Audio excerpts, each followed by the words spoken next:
Hello and welcome to another video on the Life After Brady channel. Today we're going to go through the Patriots player accommodations per the NFLPA report that was released earlier this week. Not a pretty look for the Patriots, as we'll go into here. So overall, they were very bad, consistently in the bottom five, of these rankings. Again, these were put on by the NFLPA.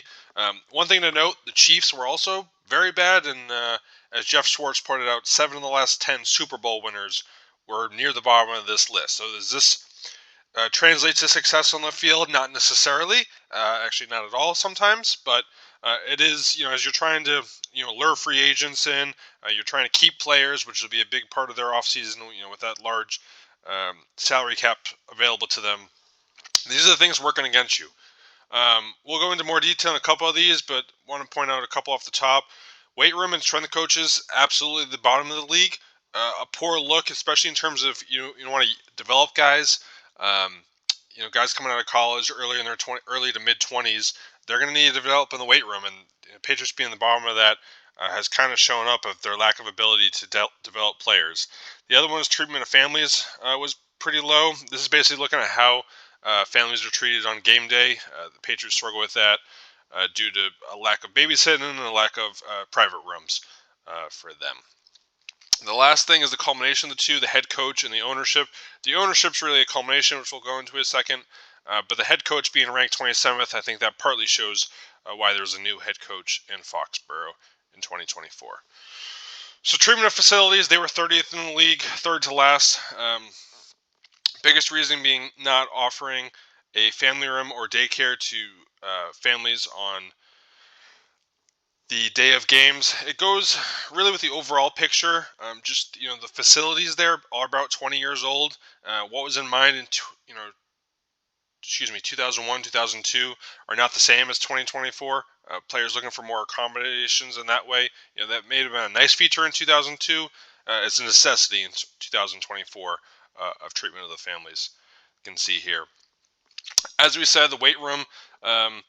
Absolutely the worst. The biggest part is the bottom here. Patriots the only team in the NFL where it'd be better to work in a different place than on site.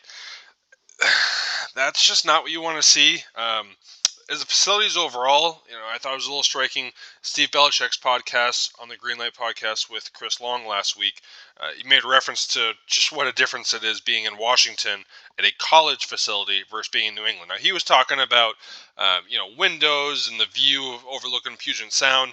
Obviously, the view in, Puget Sound is a lot better than the view in Foxborough. But I think overall, and Chris was alluding to it, just there's a bit of a dungeon feel. To New England, you're there to work. It's kind of, I think, how, Bill and the Crafts thought back in the 90s is how it's been set up versus 2024, the warm, welcoming environment that's more necessary at different places, the weight room, being the worst of it. To go along with that, the strength coaches, and, it's kind of one of those, the strength coaches just limited to the equipment they're using and just the bad feeling overall the strength program, or is it particularly the strength coaches? We're not sure. But obviously a lot of changes to the staff this year, including the developmental staff with Mayo's new staff. Last two parts here, the head coach. Basically Bill wasn't listening to players. That really shouldn't be shocking to anyone. Did Bill really listen to players for the last 20 years? Probably not. That's why guys like Lawyer Malloy, Bledsoe, originally were gone, due to their talent and what was happening on the field. But he wasn't listening to guys that, all right, we need to put Bledsoe in, or we need to keep Lawyer, or things like that. He was afraid. He did what he wanted to do, and that's where got him. Very successful career. Mayo obviously going to listen a little bit more. I'll be curious to see next year how Mayo grades out in his first year as more of a player-focused coach. And then lastly, and then this is more of a kind of big picture thing. Robert Kraft, lower rating here. Basically, this is just saying, the facilities weren't invested in, so therefore Kraft's getting a lower grade, which, makes sense. Kraft's done a lot of work around Patriots facilities. Obviously, he's a wealthy man. Be curious how much more Jonathan's involved. Reports say he's pretty involved. You'd like to think as a younger person, he'd be willing to invest in sort of stuff like this. But at the same time, the Chiefs, as I said, were one of the people lower on this list, and the Hunts do have a more younger focus, like Jonathan Kraft. So not necessarily, but we shall see. But overall, a very poor rating for the Patriots. We'll see how it affects them this offseason with free agency and being able to lure people in. Do they have to overspend?